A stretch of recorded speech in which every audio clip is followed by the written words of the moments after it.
Hirsch, and this is my daughter, Lisa Greenberg, and we are cooking this morning on behalf of the Jewish Federation of Greater Atlanta.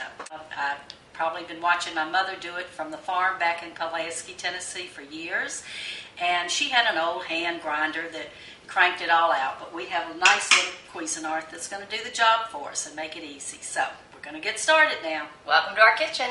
First thing we're going to do, I've chopped up two, I guess you'd say medium-sized onions, and have them here ready to go with, we're going to start with about a cup of oil, and we may need more, we may need not so much, but the flavoring for the whole thing really comes from the oil and the onions. So we'll put that in and let it get started. We don't want them cooked too brown, we just want them cooked nice and slow, and then we'll add them into our chopped liver and eggs in just a minute. Okay, now we're on to the dirty part. We are on to the Cuisinart side.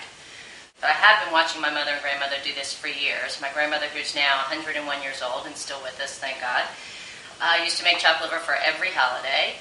And now hopefully we'll pass this on to future generations. Now here we have about 2 pounds of chicken liver that I broiled already ahead of time. If you're doing it kosher, you have to salt it, put it on a rack, and broil it so the blood can drip down. If that's not a consequence, then just do it however you do it, and it's fine to go.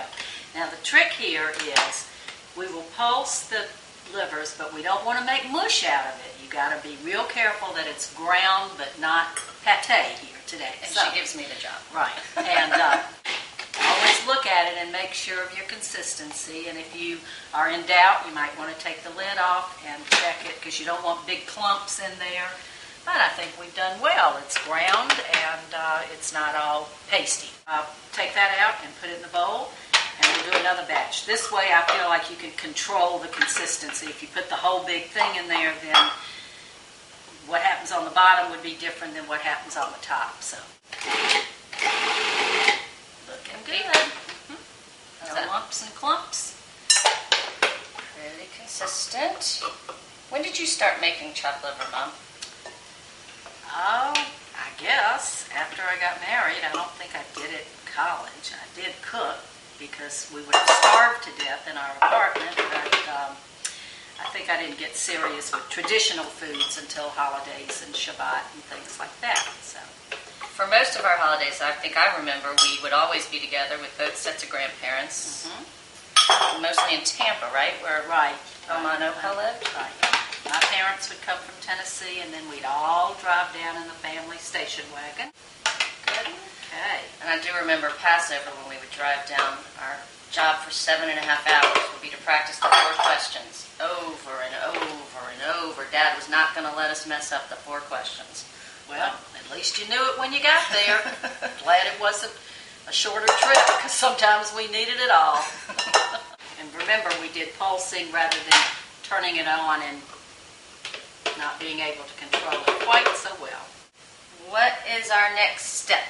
And I've cooked about 7 eggs here. Again, we'll sort of play with it.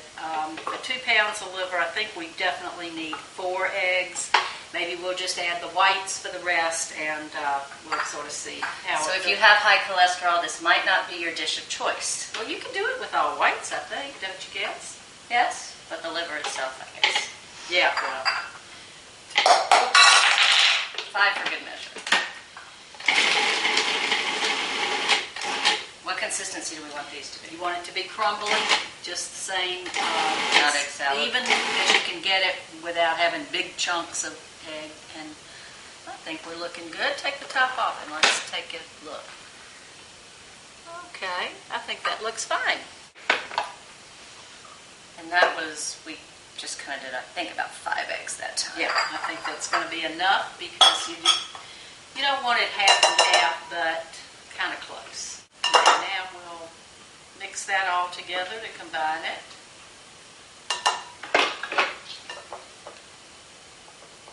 And then we'll check on our onions and see what color they are and how they're cooking.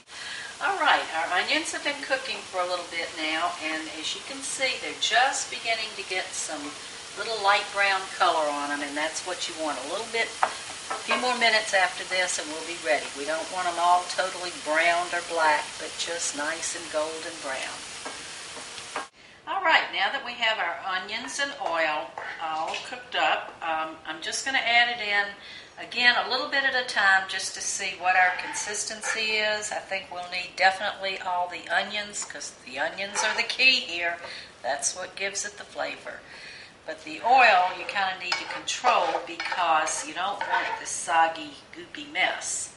And we're stirring by hand now, not with the Cuisinart. Is that back to the pate theory of not over? Right. This way you can control it much better and kind of see what you got as you go along. And again, I think when you're using the Cuisinart, if you use that pulse button, if it's on your Cuisinart, that's the way to go because otherwise you turn it on and you just don't have as much control for consistency.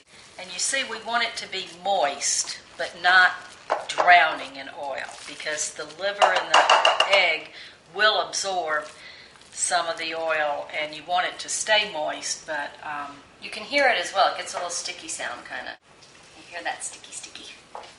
But see, it's still sort of light. It hadn't all gotten dense and all stuck down. Okay, Lisa, I think that'll be good. And now we'll add some pepper and I'd say maybe for this about 1/4 of a teaspoon should be good. Do it however you like it. I like it a little peppery, but, do it how you like. And I think We'll Mom's mix it also, all up Mom's a big believer in cooking to taste. I think a lot of probably yummy mommies and omas and grandmas out there, you put a little and you taste a little and you add a little more. And that way you get to have a little snack while you're cooking in case you get hungry. Now we're going to add a little bit of salt because remember when I broil the livers, I put salt on them. Of course they were rinsed, but I'd rather have a little bit and then taste it and then we'll see if we need to add more, we'll add more. We'll give it a taste. I think it's good. Take a spoon, you try it also. Don't mind if I do. Do we need anything else? Any more oil? Any more? I think definitely no more salt. Maybe a tad of oil and a dash of pepper. All right, you can handle that. Pretty close to perfection. Because again, this will absorb the oil, so if you make it ahead of time and let's say you're going to use it tonight or tomorrow, it will somehow soaks up the oil. So in a perfect world, assuming you've done your preparations for your Yom Tov, your Shabbos, what is the ideal time that this is the most flavorful to prepare in advance? Do you want to do it an hour in advance, or in a perfect world, do you want to do it a day in advance? I would say to get the seasoning blended and everything, I would think at minimum maybe 3 hours, but you really could make it the day before. Let it refrigerate overnight until you're ready, and that way you get all your flavors blended together and it should be just right. Okay, you see, that was really easy and painless, and we're going to just put it in a bowl and have it ready to go. Here we go with the last few spoonfuls into our serving bowl, and then we'll garnish it and be ready to go. And there are different ways you can serve chopped liver, correct? Yes. Some people choose to serve it as a first course at their Shabbos or Yom Tov table. That would be like in a little plate with maybe some lettuce and garnished with tomato slice or the carrots or celery or whatever you want to make it pretty. Yeah, I just like to kind of do a little decorating with the fork to get it all even and smooth.